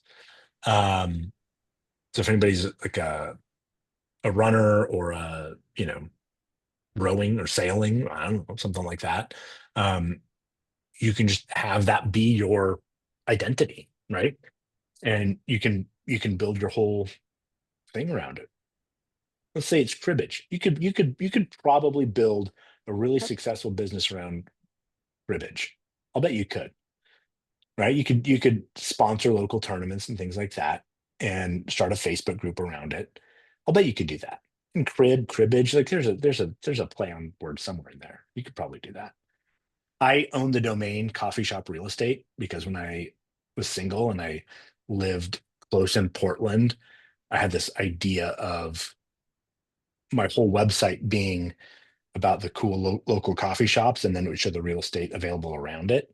Um, that's back when I thought I was going to do residential, but now I just own the domain.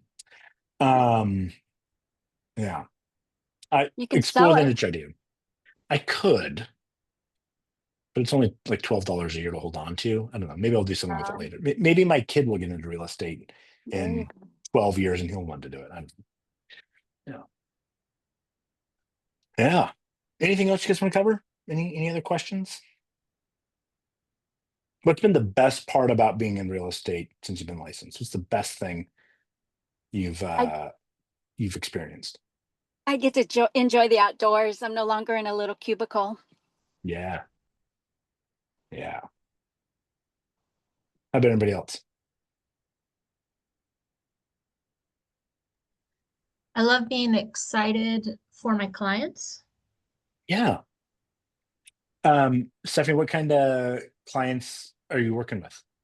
Mostly buyers, mostly sellers? I did a seller who moved to retirement. I did a first-time home buyer and then someone from California moving up here. Nice. So, yeah, Yeah. they all had What totally different experiences but they're all super happy with where they're at. That's great. What was of those three, what was the most rewarding one? I would have to say my senior couple moving to retirement. Yeah. So I'm kind of, you were talking about the niche, and Yeah. I want to get that senior real estate specialist hmm certification. So, kind of have the ins and outs more about that because there's Yeah. so many people that are at that stage.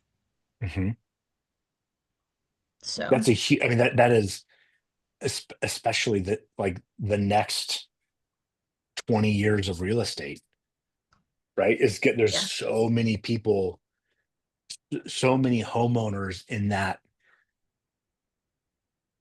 I don't know, 60 to 75 age range yeah, that over the next 10 to 20 years, like they're gonna do something with it, yeah, right? And being exactly. the person positioned for that, that's huge.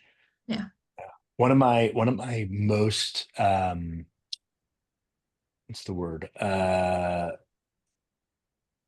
One of the best feelings that I got from a deal that I did was back when I was doing short sales. There was somebody who was getting foreclosed on. They were just broke, had nothing, and didn't know where they were going to live. They couldn't move things out of the house before close because they had nowhere to put it, couldn't afford to put it anywhere. Like 2 weeks before we were closed, everything was already approved and everything was done. We were just waiting for it to close. I think we had to wait for the appraisal, which was not going to be a problem. Chase came out with a new program where they were going to pay up to $40,000 for people in foreclosure for short sale as an incentive to do short sale. And we were able to get her into this program and got her a $40,000 check at closing. And it's what Amazing. kept her from being homeless. Yeah, Wow, exactly. that's awesome. Yep.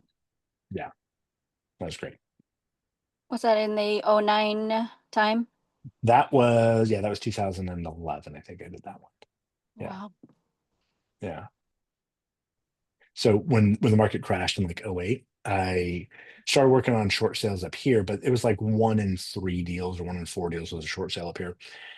And in April of 09, I had 5 deals in escrow that all went to foreclosure instead of closing because somebody else was negotiating them and didn't know what they were doing.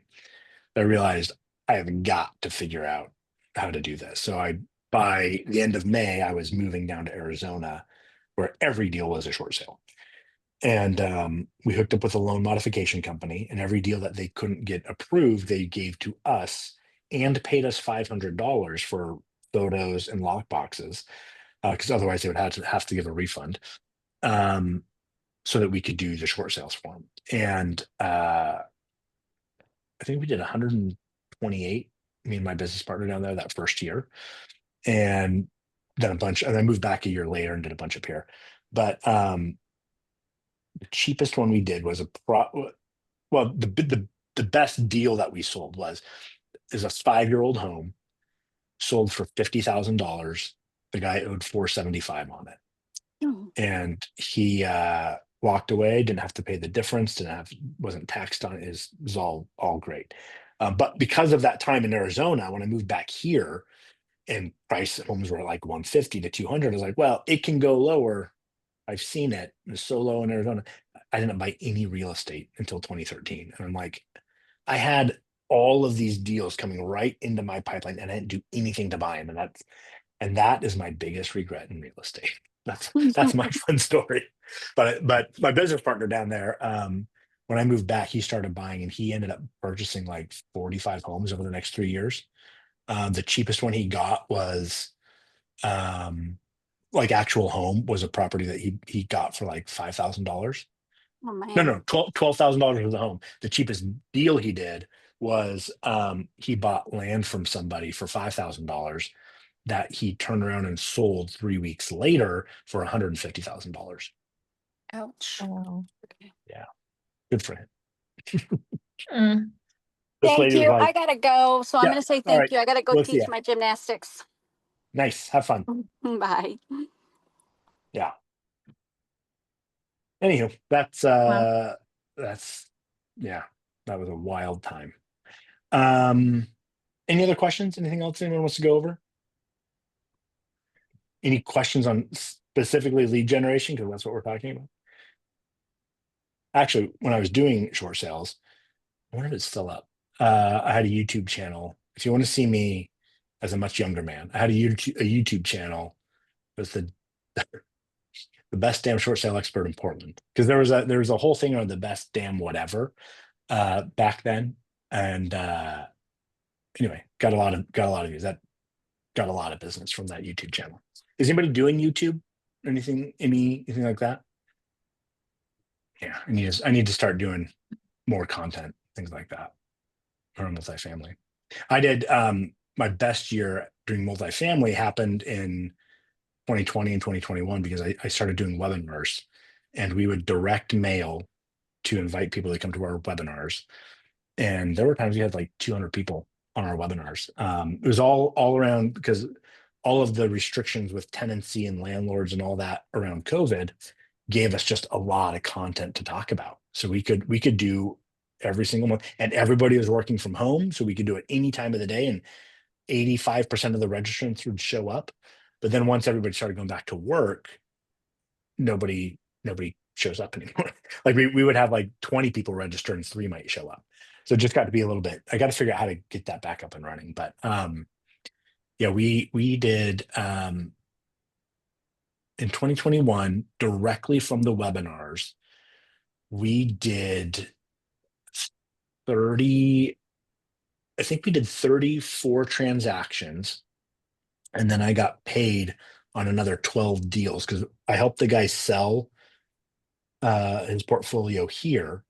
And then he bought through a company that would pay me a referral fee equal to a buyer rep, like 3%. I got 3% on everything he bought. So he exchanged, he sold like 4 deals here and bought 12 deals in other parts of the country that I got paid 3% on all of those. It was a total of like 46 deals as a solo agent.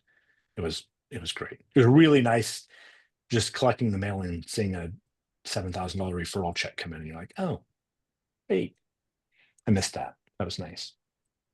Yeah. All right. Well, if no other questions, thank you guys for your time. I hope it wasn't terribly boring. But if you haven't checked out the Millionaire Real Estate Agent podcast, definitely check that out. Today's episode specifically is perfect with what we talked about today. Yeah, if there's any questions, let me know. Thank you very much. All right. Thank you. Thanks, guys. Thank you. Bye. Thank you.